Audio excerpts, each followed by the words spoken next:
Hello students. मैं गौरव कुमार पांडे आपके अपने यूट्यूब चैनल पर बहुत बहुत स्वागत करता हूं। मैं आज आपके बीच एक टॉपिक लेकर हाजिर हुआ हूं, जिस टॉपिक का नाम है रैशनल नंबर। अगर आप हमारे चैनल पर नए हैं तो हमारे चैनल को सब्सक्राइब कर दें और वीडियो को ज़्यादा से ज़्यादा लाइक और शेयर करें। आज का टॉपिक है रैशनल नंबर। रैशनल नंबर के बारे में स्टडी करने से पहले हम कुछ बेसिक कॉन्सेप्ट पर ध्यान देते हैं। पहला है नेचुरल नंबर, दूसरा है होल नंबर। और इसके बारे में जानने के लिए हमें कुछ नोट्स भी प्रोवाइड किए जाएंगे। तो हम सबसे पहले नेचुरल नंबर की स्टडी करते हैं। नेचुरल नंबर क्या होते हैं? तो counting numbers are called natural number. The set of natural numbers are 1 2 3 4 dot dot dot. मतलब जो भी हम काउंटिंग करते हैं, काउंटिंग स्टार्ट 1 से करते हैं, तो वो ये सारे काउंटिंग नंबर्स ही नेचुरल नंबर होते हैं। और उनका सेट क्या है? 1 2 3 4। सेट का मतलब कलेक्शन, समूह। क्या है? 1 2 3 4 डॉट डॉट डॉट। इसी तरीके से अगर हम होल नंबर की बात करते हैं, सेकेंड है होल नंबर। तो including zero all the counting numbers are whole numbers. The set of whole numbers are 0 1 2 3 4 dot dot dot. अगर हम काउंटिंग नंबर्स में जीरो को इंक्लूड कर लेते हैं तो इसे हम होल नंबर कहते हैं, और उसका सेट होता है 0 1 2 3 4 डॉट डॉट डॉट। अब इसमें कुछ नोट है, उसको अगर हम ध्यान से समझ लें तो कई क्वेश्चंस हम बहुत आसानी से कर सकते हैं। जैसा कि पहला पॉइंट है स्मॉलेस्ट नेचुरल नंबर। सबसे छोटा नेचुरल नंबर क्या होता है? तो वो 1 होता है। स्मॉलेस्ट होल नंबर, तो स्मॉलेस्ट मतलब सबसे छोटा होल नंबर क्या है? तो वो है 0। तीसरा है ग्रेटेस्ट नेचुरल नंबर। तो ग्रेटेस्ट नेचुरल नंबर हम बता नहीं सकते, can not defined. Fourth point है ग्रेटेस्ट होल नंबर। तो सबसे बड़ा होल नंबर भी हम नहीं बता सकते हैं, तो उसे भी हमने CND लिखा है। CND का मतलब होता है कैन नॉट डिफाइंड। हाँ, इसी समय हम जानते चले कि नेचुरल नंबर को हिंदी में प्राकृतिक संख्या कहते हैं और होल नंबर को हम क्या कहते हैं? पूर्ण संख्या कहते हैं। अब पांचवें पॉइंट की ओर आगे बढ़ते हैं। All the natural numbers are whole number. सभी नेचुरल नंबर यानी प्राकृतिक संख्याएं होल नंबर यानी पूर्ण संख्याएं होती हैं। Sixth point, all the whole number are not natural number due to zero. सभी होल नंबर आपके नेचुरल नंबर नहीं होते, क्योंकि जीरो एक ऐसा नंबर है जो कि होल नंबर है लेकिन नेचुरल नंबर नहीं है। आशा करता हूं यहां तक की बात आपको समझ में आई होगी। अब हम चलते हैं इंटीजर्स की ओर। इंटीजर्स क्या होता है? The collection of all whole number and negative of natural number are called integers. The set of integers are, देखिए dot dot dot, -3 -2 -1 0 +1 +2 +3 dot dot dot. तो हम पहले देख रहे हैं कि सबसे बीचों बीच में जीरो है, जीरो इंटीजर। फिर इसके आगे जो है वो नेगेटिव इंटीजर है, क्योंकि माइनस के साथ लिखा हुआ है, लेकिन ये होल वो नेचुरल नंबर ही है, लेकिन उसके आगे माइनस का साइन लग गया, इसलिए इसको नेगेटिव इंटीजर्स कहेंगे। और फिर जीरो के बाद +1 +2 +3 डॉट डॉट डॉट है, तो ये पॉजिटिव इंटीजर्स हो गए। तो इससे एक बात समझ में आ गई कि टाइप्स ऑफ इंटीजर्स में 3 टाइप्स होते हैं। पहला नेगेटिव, दूसरा पॉजिटिव और तीसरा है जीरो इंटीजर। नेगेटिव इंटीजर्स में -1 -2 -3 डॉट डॉट डॉट है, यानी इनफाइनाइट तक नंबर्स आ सकते हैं, आते हैं। पॉजिटिव इंटीजर्स में +1 +2 +3 डॉट डॉट डॉट इनफाइनाइट तक हो सकते हैं। और जीरो इंटीजर्स में जीरो होता है। अब हम आगे चलते हैं, बात कर लेते हैं फ्रैक्शंस की। तो एक कंप्लीट और partial part of anything is called fraction. किसी भी वस्तु की पूरा हिस्सा या पार्शियल मतलब आंशिक हिस्सा, आंशिक मतलब थोड़ा हिस्सा ही क्या कहलाता है? फ्रैक्शन कहलाता है। अब एग्जाम्पल के रूप में हम देख लेते हैं। तो 1/2 कॉमा 4/3 कॉमा 2, तो 1/2, ये देखिए आधा हिस्सा हो गया, 4/3 हो गया, 2 हो गया। तो फ्रैक्शन में हमेशा क्या होगा, साइड में हम लिखे हुए हैं न्यूमरेटर और डिनोमिनेटर, तो ये होता है फ्रैक्शन। अब टाइप ऑफ फ्रैक्शन की बात कर लेते हैं।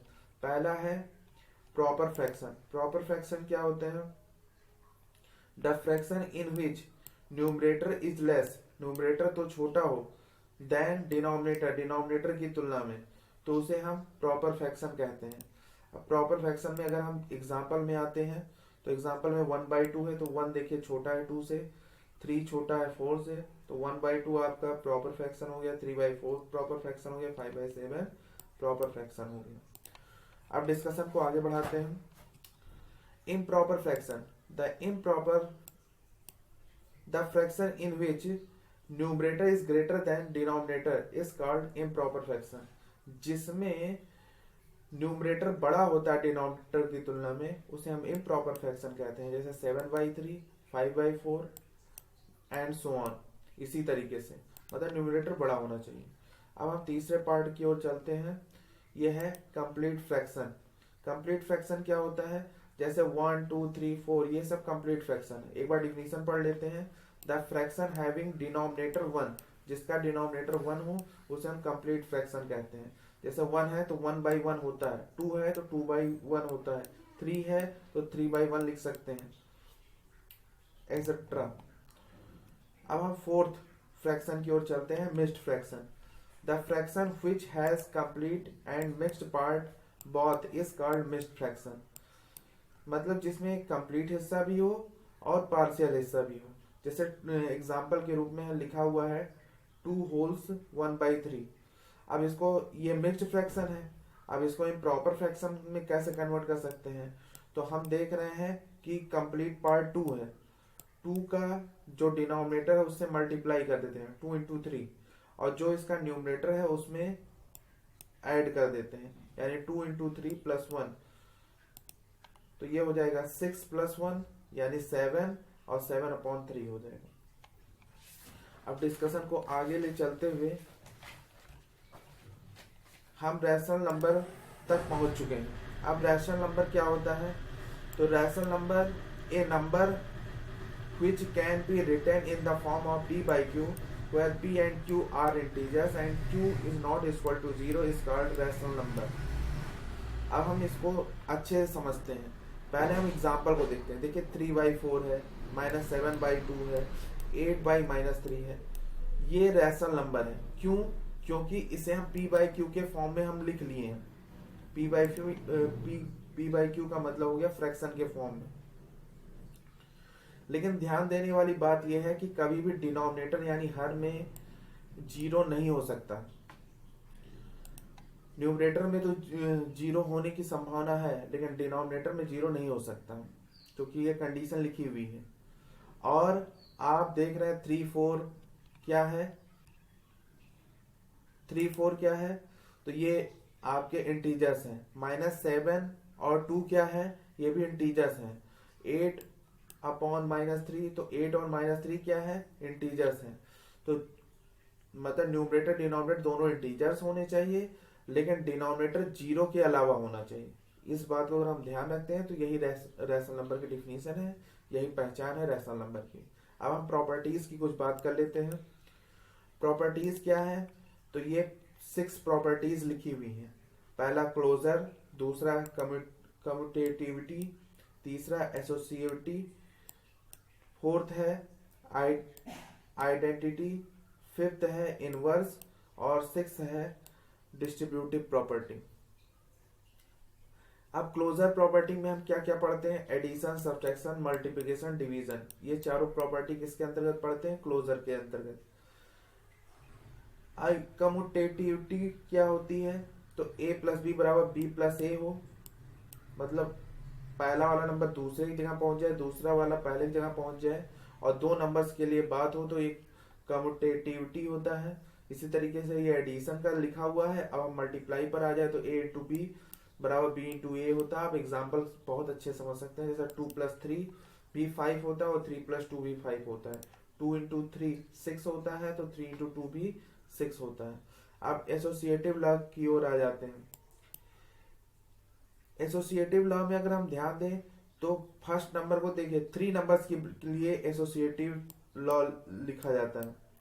तो देखिए फर्स्ट नंबर को हमने छोड़ दिया, लास्ट के 2 नंबर्स को मैंने एक ब्रैकेट में करके ऐड किया, फिर मैंने फर्स्ट सेकेंड नंबर को एक ब्रैकेट में कर लिया और थर्ड नंबर को बाहर कर दिया। तो a प्लस ब्रैकेट में b plus C equal to a plus B एक ब्रैकेट में प्लस सी। तो ये एसोसिएटिव लॉ का फॉलो कर रहा है। इसी तरीके से यही चीज मल्टीप्लाई के लिए भी हो सकता है। अब हम चलते हैं आइडेंटिटी की ओर। आइडेंटिटी क्या होता है कि वह नंबर जिसे किसी नंबर में ऐड करने पर वही नंबर वापस आ जाता है। जैसे एक नंबर है, उसमें अगर हमने 0 को ऐड किया तो फिर से a मिल गया, तो 0 एडिटिव आइडेंटिटी है, क्योंकि जोड़ने पर फिर से वही नंबर दे रहा है। इसी प्रकार से 1 को अगर हम देखें तो a में क्या मल्टीप्लाई किया जाए कि a ही आ जाए। तो चूंकि मल्टीप्लाई की बात हो रही है तो a क्या हो गया, मल्टीप्लिकेटिव आइडेंटिटी हो गया। अब चलते हैं फिफ्थ प्रॉपर्टी की ओर। इनवर्स। इनवर्स भी 2 प्रकार के होते हैं, पहला एडिटिव इनवर्स, दूसरा होता है मल्टीप्लिकेटिव इनवर्स। अब एडिटिव इनवर्स की अगर हम बात करें तो एडिटिव इनवर्स ऑफ ए क्या बन जाएगा, माइनस ए। मतलब जो भी साइन आगे होगा, प्लस है तो माइनस बन जाएगा, माइनस है तो प्लस हो जाएगा। अगर ऊपर नीचे दोनों जगह, मान लीजिए एक फ्रैक्शन आ गया जिसमें ऊपर नीचे दोनों जगह माइनस हो, तो पहले माइनस को सिंप्लीफाई कर लेते हैं, फिर माइनस का साइन यूज करते हैं। अब मल्टीप्लिकेटिव इनवर्स की बात करते हैं तो मल्टीप्लिकेटिव इनवर्स ऑफ ए क्या हो जाएगा, 1/a। अब डिस्ट्रीब्यूटिव प्रॉपर्टी को हम देख लेते हैं। डिस्ट्रीब्यूटिव का मतलब ही हो गया बांटना। तो बांटने की बात कैसे हम करते हैं, सबको बराबर, अगर 2 लोग बैठे हैं तो दोनों को हम बराबर बराबर देंगे, तो इसी को डिस्ट्रीब्यूशन कहते हैं। अगर हम ध्यान से देखें तो a इंटू ब्रैकेट में b प्लस सी लिखा हुआ है, यानी a into B plus a into C हो गया। क्यों, a आपका b के पास भी जाएगा और c के पास भी जाएगा। तो जब b के पास जाएगा तो भी मल्टीप्लाई होगा, c के पास जाएगा तो भी मल्टीप्लाई होगा। तो यानी जो रूल हो गया, a ब्रैकेट में b प्लस सी बराबर a into B plus a into C हो गया। अब एक बार थोड़ा डिस्क्रिप्टिव इसी चीज को समझ लेते हैं। वैसे तो सारी चीजें डिस्कस हो गई हैं, एक बार क्लोजर लॉ को और अच्छे से समझ लेते हैं। If a and b are 2 numbers and a process addition, subtraction, multiplication or division is done। मतलब a और b 2 नंबर हैं जिसमें ये प्रोसेस हो रहे हो, चाहे एडिशन हो रहा हो, चाहे सब्सट्रैक्शन हो रहा हो, चाहे मल्टीप्लिकेशन हो रहा हो या डिवीजन हो रहा है, इज डन हो रहा हो, then the resultant must be the same as a and b। तो रिजल्टेंट भी a और b जैसा होता है। मतलब a b आपके नेचुरल नंबर है तो a भी नेचुरल नंबर मिलना चाहिए।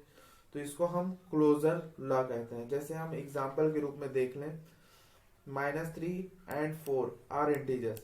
-3 भी इंटीजर है, 4 भी इंटीजर है। तो अगर हम इसको सॉल्व करते हैं, मतलब एडिशन करते हैं, यहाँ प्रोसेस क्या हो रहा है, एडिशन का, तो -3 + 4 क्या हो गया, इक्वल टू 1 हो गया। तो 1 भी एक इंटीजर है। तो हम कहेंगे integer has closure property under addition. मतलब जोड़ के अंतर्गत ये इसमें क्लोजर प्रॉपर्टी होती है इंटीजर के अंतर्गत। अब हम एक और एग्जांपल लेते हैं। 7 and 9 are 2 natural number. 7 and 9 जैसा कि हमें पता है कि ये क्या है, नेचुरल नंबर है। बट 7 - 9 = -2 हो गया। लेकिन -2 तो हम जानते हैं कि नेगेटिव नंबर्स नेचुरल नंबर नहीं होते हैं। तो हम कह सकते हैं कि natural number has not closure property under subtraction.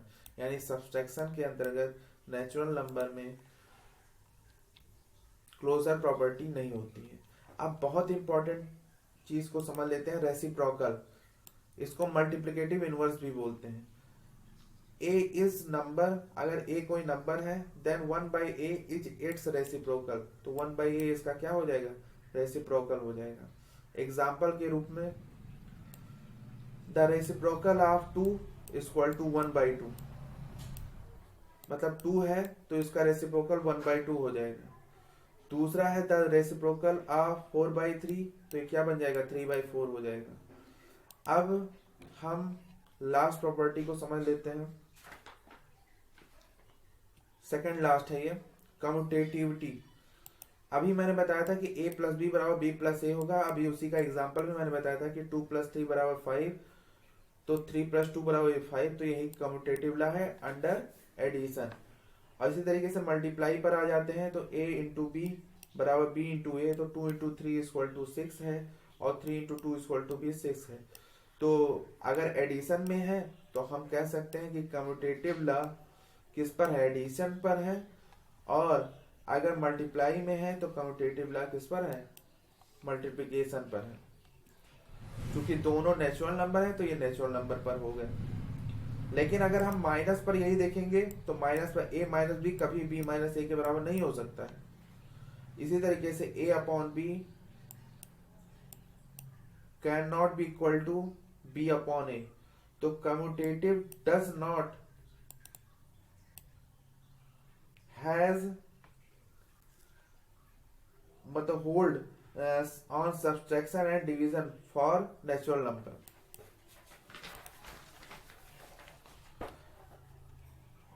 अब है एसोसिएटिव लॉ। एसोसिएटिव लॉ भी अभी हमने डिस्कस किया था कि a + b + c है, मतलब a को अगर छोड़ दिया जाए और b + c किया जाए तो a + b एक ब्रैकेट में प्लस c के इक्वल हो जाएगा, यानी 2 एग्जाम्पल भी देख लेते हैं, 2 + 3 + 4, 2 को भी बाहर किया गया है।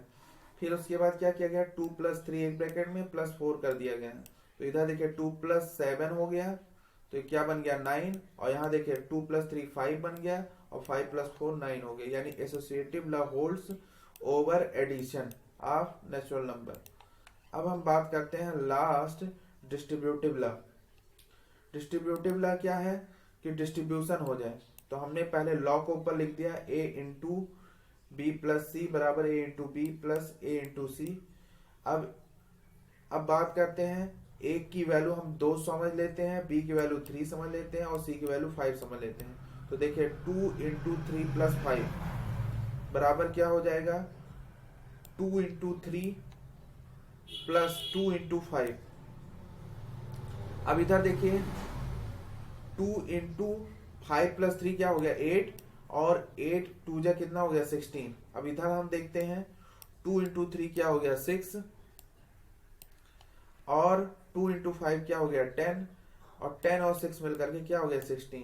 तो हम एक प्रकार से देख के समझ गए कि दोनों तरफ दोनों साइड इक्वल आ गया। तो हम ये समझ गए कि दिस इज द